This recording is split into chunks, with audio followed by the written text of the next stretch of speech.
یہ بہت زبردست آیت ہے اور ڈرا دینے والی بھی ہے، جس کا ترجمہ یہ ہے کہ جو شخص اللہ کی یاد سے تغافل یعنی غافل ہو جاتا ہے، تغافل برتتا ہے یا غافل ہو جاتا ہے، اللہ تعالیٰ کہتا ہے ہم اس پر ایک شیطان مسلط کر دیتے ہیں جو ہر وقت اس کے ساتھ رہتا ہے، ہر وقت۔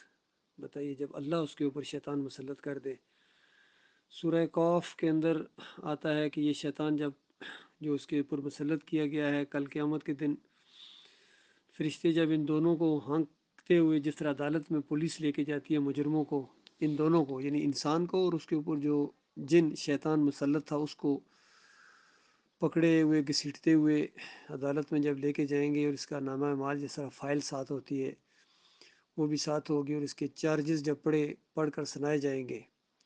تو یہ جو شیطان ہے جو مسلط ہوتا ہے اس انسان کے اوپر، جس کو اللہ مسلط کرتا ہے، یہ چیخ اٹھے گا جب اس انسان کو سزا ملے گی، اور یہ چیخ اٹھے گا ساتھ اس کا جو شیطان ہے کہ یا اللہ میں نے اس کو گمراہ نہیں کیا تھا بلکہ یہ یعنی میرے سے بھی بڑا ہوا تھا۔ اندازہ لگے آج بالکل یہ سارے انسان جتنے آدم کے بچے یہ ابلیس کے نقش قدم پر چل رہے ہیں، اس کی انگلیوں کے اوپر یعنی ناچ رہے ہیں، اس کی گھوڑی بنے ہوئے ہیں اور اس کی اطاعت کر رہے ہیں، بھیڑ بکریوں کی طرح سر نیچے کر کے اس کے پیچھے جا رہے ہیں، اور ذرا اپنے عقل سے کام نہیں لیتے۔ کس طرح ان فرقوں کے اندر بانٹ دیا گیا ان کو، مذہبی جماعتوں کے اندر، پھر سیاسی جماعتوں کے اندر، پھر اور کتنی ان کی جماعتیں ہیں جس کے اندر بانٹ کے ابلیس ان کے اوپر حکومت کر رہا ہے۔ چند دن پہلے میں نے بھی بتایا تھا کہ ان کے لوگوں کے میں جو کلپ سنتا ہوں، کتنے کلپ ہیں یقین کیجئے، طارق جمیل کا، طاہر القادری کا، تقی عثمانی کا، دو تین اور، ایک پیر پتہ نہیں، ایک اور اجمل ہے، پھر مفتی مسعود، طارق مسعود ہو گیا، طارق جمیل کا تو کہنا ہی کیا، ڈاکٹر اسرار کے جنت کے بارے میں ان کی باتیں سنیں عقل حیران ہے، علی انجینئر کا، توصیف الرحمان کا، پھر انگلش کے بھی اسی طرح کتنے کلپس ہیں جو میں نے سنے ہیں، ایک ایک بات زبردست طریقے سے بیان کرتے ہیں لیکن شرک ساتھ کرتے، اور اچھا مزے کی بات ساتھ کہتے بھی ہیں کہ دیکھنا شرک نہ کرنا ورنہ تمہیں جنت نہیں ملے گی، شرک نہ کرنا، ہر ایک کہہ رہا ہے شرک نہ کرنا، طاہر القادری بھی کہہ رہا ہے شرک نہ کرنا، کہتا ہے جہالت ہے، علم کی شمع جلانے کی ضرورت ہے۔ اسی طرح یہ علی انجینئر ہے، کتنا اللہ نے اس کو صلاحیت دی ہے، لیکن عقیدے کی خرابی۔ تو توصیف الرحمان کو دیکھو، عقیدے اس قبر کی طرف اشارہ کر کے کہتے ہیں کہ اس قبر کے اندر برزخ ہے، اور پھر ایسوں کے لیے زبان درازی کرتے ہیں، خاص کر امیر معاویہ کے لیے انہوں نے بڑے سخت الفاظ بولے ہیں، علی انجینئر نے بھی اور اس کے استاد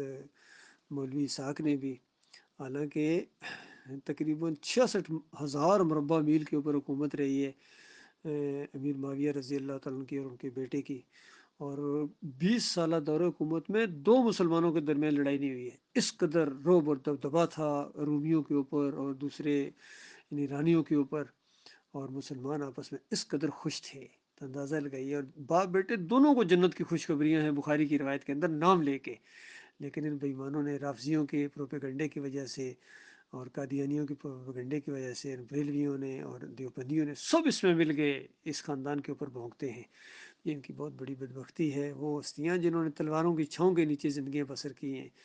اللہ کی خاطر لڑتے رہے ہیں، اللہ کی خاطر جانیں دی ہیں، قربانیاں دی ہیں، اور اللہ تعالیٰ نے ان کے لیے کہا رضی اللہ عنہم و رضوا عنہ، اللہ ان سب سے راضی ہو گیا، اور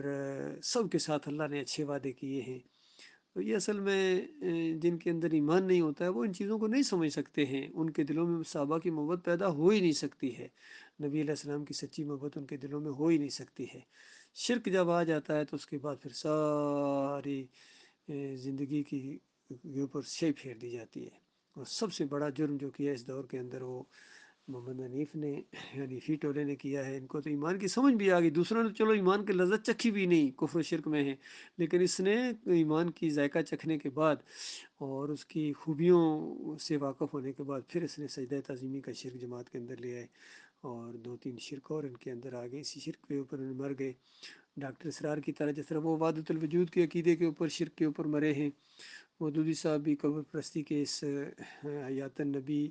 اور یہ جو اسماء موتا کے عقیدوں کے اوپر، یہ سارے شرکی عقیدے ہیں، اور اسی طرح محمد حنیف بھی اسی شرک کے اوپر اس کی جان نکلی ہے، اور اب پیچھے چلنے والوں کی باری آ گئی ہے۔ بچے گا کوئی بھی نہیں، یاد رکھیے، بچے گا وہ جس نے اللہ کی طرف رجوع کیا، اپنے مالک اور خالق کی عزت کی ہے،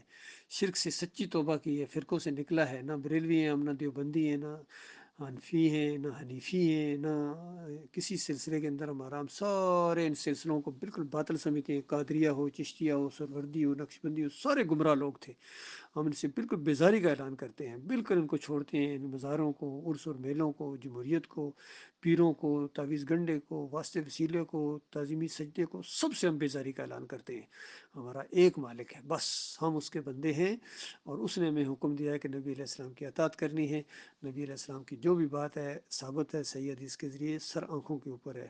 اور نبی علیہ السلام کی بات کے مقابلے میں پوری دنیا کے علماء اکٹھے ہو جائیں، مولوی اکٹھے ہو جائیں، ان کی باتیں بالکل باطل ہیں۔ جب نبی علیہ السلام نے کہہ دیا قبروں کو کچا رکھو تو کچا رکھو، جب نبی علیہ السلام نے کہا تعویذ گنڈا شرک ہے تو پھر شرک ہے، جب نبی علیہ السلام نے کہا کہ دیکھو دین پر اجرت نہ لو، مؤذن اس کو رکھو جو اجرت نہ لے، پھر اجرتی سارے حرام خور ثابت ہو گئے۔